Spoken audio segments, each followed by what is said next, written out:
morning. Let's take a break from the LSAT per se for just a moment to talk about an important aspect of your preparation that is sometimes overlooked, and that is setting goals. I want to begin with 4 principles for setting goals. The first is very simple. Goals are important. It's really hard to get someplace if you don't know where it is you're going. It's very difficult to achieve something if you don't know what it is you're trying to do. You need a goal. So, before we do anything else, let's just establish the ground rules. If you want to really succeed, you need a measure of that success. And it has to be something other than just, I want to do good on the LSAT. So that's the first principle. Goals are important. Second, goals are personal. This is your goal. This is not my goal. This is not her goal. It doesn't matter what we think. It matters what you think. It matters what you want. So don't look around at what the people around you are doing and decide what you're going to try to do on the basis of that. What kind of sheep are you? You're not one, right? Instead, think about what it is that you want. And we'll talk in just a minute or a little bit more about what it is you want and how to think about what you want.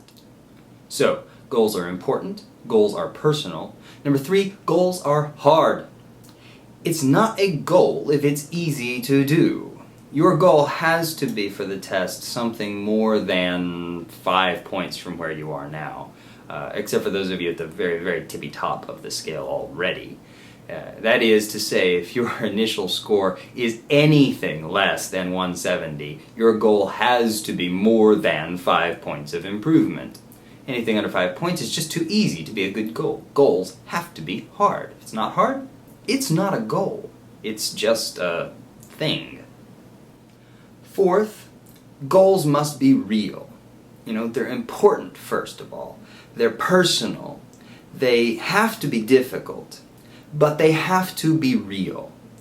It's not a good goal if it's too easy to do, but it's also not a good goal if it's impossible to do. For example, becoming the best basketball player on earth is not a good goal for me. It's an excellent goal for Kevin Durant or someone of his caliber, but it's just not a good goal for me. LeBron James, Kobe Bryant, Dwight Howard, these guys have not just the skills, because I may be able to develop a skill set that compares to them with hours upon hours of practice, but they have physical benefits that I just don't have. I'm not 7 feet tall. I'm less than 6 feet tall. I'm not incredibly talented with my hands. These guys are, and some of that I can work on and get better at, but I just won't ever be a better basketball player than anybody in the NBA, much less the best in the world. That's a terrible goal for me. But a good goal for me? To be the best basketball player at my local 24-hour fitness. That would be tough. But I could do that if I really wanted to. I'd just put the work in day after day, and I'd outwork everybody else there, and I could do that. Be a hard goal, but it'd be a good goal. And see, this is what a good goal is like. It is something that is hard for you to do, but that is right there in front of you. This is when greatness happens, when you reach for something that is just beyond your grasp. Your goal setting is your time to get prepared to do something great. Alright, so those are our 4 general principles. The goals are super important. They have to be personal, they have to be hard, but they have to be real. Now, let's take a moment and think about how to actually work your way through goal setting. In setting your LSAT goal, I want you to start all the way at the end game. Where do you want to be in life? Because your goal for this test is going to differ dramatically if you want to work at a big corporate firm from if you want to open your own shop. Those 2 end games will require very different things from you in terms of your LSAT score, the school you go to, what you do between now and then. So start there. Where do you want to end up? Alright, having answered that question, answer this question. Second, what schools are going to best help you get there? For some of you, the right answer is the top tier.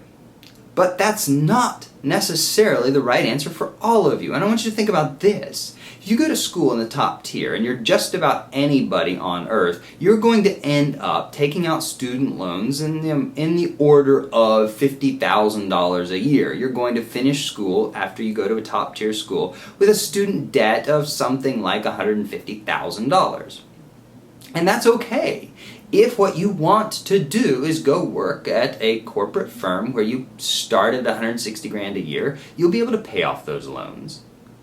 But those loans from that top tier school can become a gilded cage. They mean that you have to go to work at a big corporate firm because you have to pay off those loans. If that's what you want to do, awesome, do that. But if you're not sure that's what you want to do, you need to really think hard about whether or not that's a kind of debt load that's worth taking on. It can limit your possibilities. On the other hand, if you want to do public interest law, you know you're not going to likely make a shit ton of money right out of the starting gate, so it might make sense to you to go to a lower tiered school where you can still get an excellent legal education and not take on quite so heavy a debt burden. It may not work for everybody, but it might be right for you. And quite frankly, if I were to go to law school, I don't think I would go to Yale. I think I would go to like a second tier school, and there's a very good chance that I'd go for free, and then I could come out and I could teach law at that school, which is probably most likely what I would do with such a degree, or, do some kind of public interest work, which I could afford to do because I didn't have the big student loans. And you and I may be radically different in this way, and that's fine, but think about what it is you want to do so that you can think about what school is going to best help you do that. Third, visualize your email inbox. About 3 weeks after you take the test, you're going to get an email from LSAC, and the subject heading of that email is going to say, your LSAT score. I know, it's awesome. And then the first line is, hello Dave Hall, LSAC number 654-32198. Your LSAT score is 180. This score puts you in the 99th percentile of all test takers.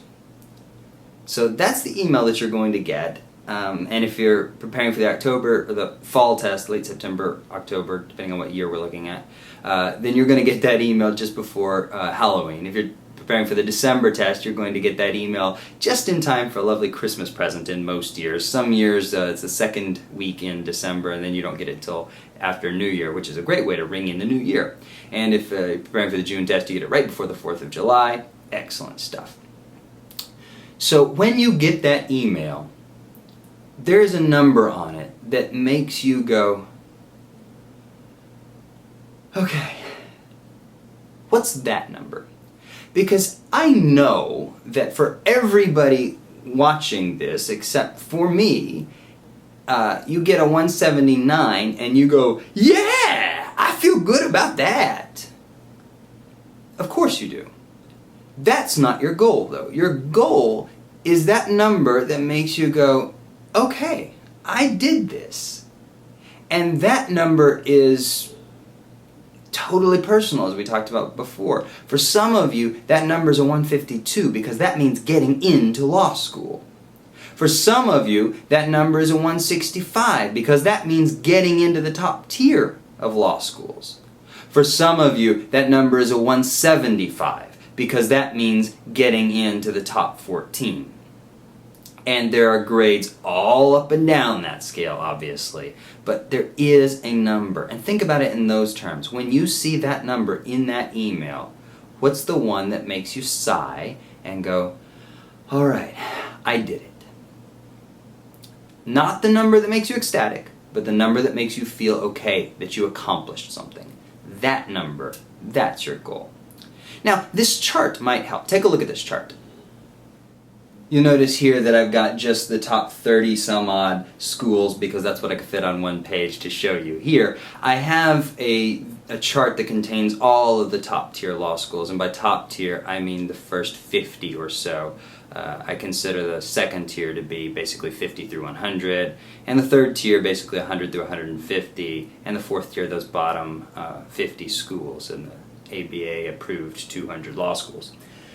So if you look at this chart, what we've got here is Yale has got a U.S. News and World ranking, U.S. News and World Report ranking of number 1. And their LSAT 25th percentile is 170, the LSAT 75th is 176, their GPA 25th percentile is 3.82, and their 75th is 3.96. What that means, in case you're uncomfortable or unfamiliar with those terms, is that 25% of admitted students at Yale scored below a 170. That 25% of admitted students at Yale scored above a 176. That is, 75% of admitted students scored below a 176. And the same thing for the GPA numbers. What that tells you is that half of all admitted students scored on the LSAT between 170 and 176 when you're talking about Yale. And then so on down that chart. If you want to look at the rest of the top 50 or so law schools, I've got a link to that up at the LSAT portion of the page and also in the FAQ under law schools. Okay, so now you know at least how to think about getting where you want to go. So get that together, put a goal in front of you. Now you know where it is you want to go. Let's go there together.